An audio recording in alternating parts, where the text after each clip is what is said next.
Right, Owen Cooper in London today. Yes. Big fight coming up. Eithan James. Yes. If you recall, I spoke to you for the programme before your last fight, and you called it. Yeah. This fight, you said Eithan was fighting for his first title, and you said this could be the next fight. Yeah. It was, I feel like it was always going to happen. You know, when he decided to move up to welter. It was always on the cards. I think both of us being with Queensbury, it's an easy fight to make, and it's a very good fight to make as well. You've been on a good trajectory, for want of a better word. Yeah. You know, you got your area title. Have you still got that? No, we gave that up about the week. I think about a week after winning it. It was more just to get the 10 rounds in and then push on. We're hoping to push on earlier for title fights and stuff like that. But sometimes it doesn't always go your way. But now we're here, bigger fights. I don't know whether his international belt's on the line, but I know this is for the English title, isn't it? So that makes it very traditional for you, doesn't it? Yeah, that's something I've always wanted to do. It means a lot to me, you know, doing it like you said, traditional route, Midlands, English, and then go to the British. And yeah, it makes it that bit more special for me for when I win.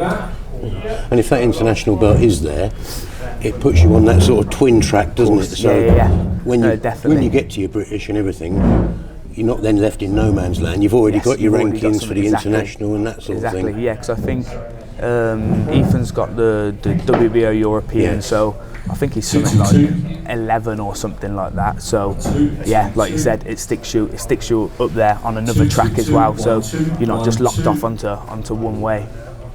Now we know about you. You're a very exciting fighter, pretty much. I try to be. All action. Got a bit of pop in there. Yeah, I try. What about Eithan? How do you see that style thing meshing? Because he's obviously a very clever fighter. Yes. Yeah, I think you know, smart styles make fights, and I think it'd gel really well with him being more of a back foot fighter, me liking to put pressure on. I think it'd make for a great fight, and the best man to win on the night. He looked very good, did very well in his last fight, didn't he? I think some people were thinking he might be jumping a little bit there. Yeah. No, he done very well. No, Moorcroft, good lad. But I think Moorcroft liked. He felt very comfortable. His sort of style, staying in the centre of the ring, but there was no move. I think he was a very static target. And yeah, I think, you know, I'm not going to be a static target. I like to move. I like to keep my head moving. So yeah, I hope to make it a bit harder for him. People say about Ethan's power, but I think he's always counter, but he hits hard enough for you not want to be hit by him. Of course, yeah. I think you know, if you get him tapped on the nose or whatever, you're not going to want to stay there, no matter who is hit by. So yeah, I don't overlook his power or anything like that. Like you said, he hasn't got any stoppages, but you can't. If you overlook it, then you're going to be in for a tough night, because he's a great fighter, a good boxer. So he's got that pedigree as well, hasn't he? That sort of amateur pedigree, Commonwealth gold. He's been into like you said, Commonwealths and stuff like that. So yeah, it make for a good fight. Remind everyone about your background. What was your sort of way into boxing and your amateur stint? My dad used to box. My dad was a journeyman. I used to play a lot of football. Played at a decent level. I played at a decent level, but I was always more on the chubbier side.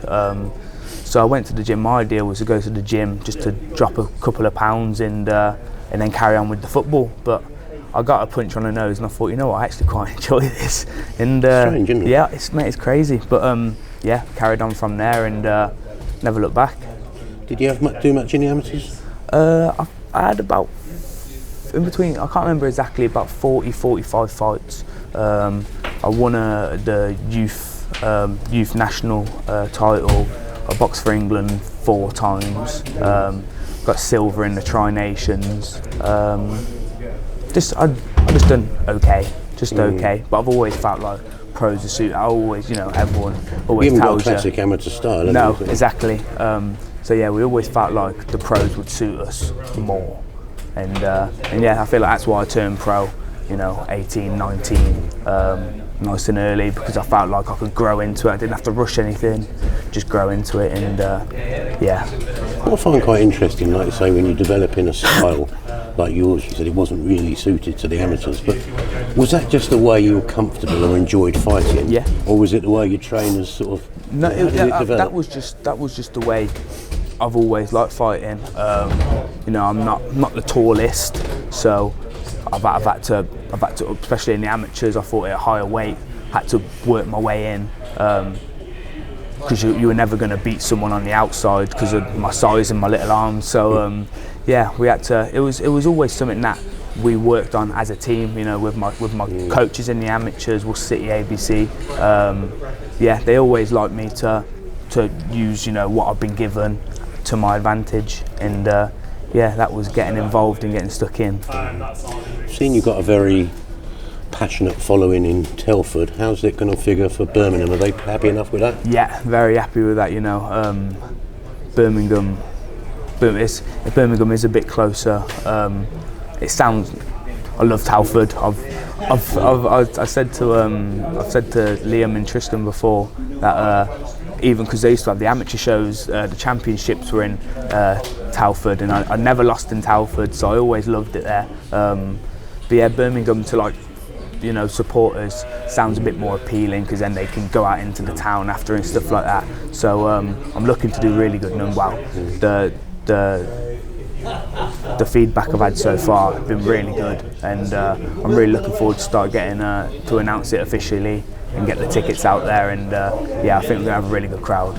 You know the lie of the land in the Midlands, if you like. I mean, as far as I can recall, the NEC is easier because it's just off the motorway in Solihull, so you don't have to go into Birmingham, you don't have to go right in, so and you can park there and exactly, and then they have like food places and stuff like that, so it'll make for a really good night. Not just the boxing, for people that want to go out afterwards, you know. So yeah, like I said, I think it'll be a really good one. Owen, wish you the best of luck. It's nice to speak to you in person rather than on the phone. Over the phone, yes. And good luck, mate. Thank you very much. Cheers.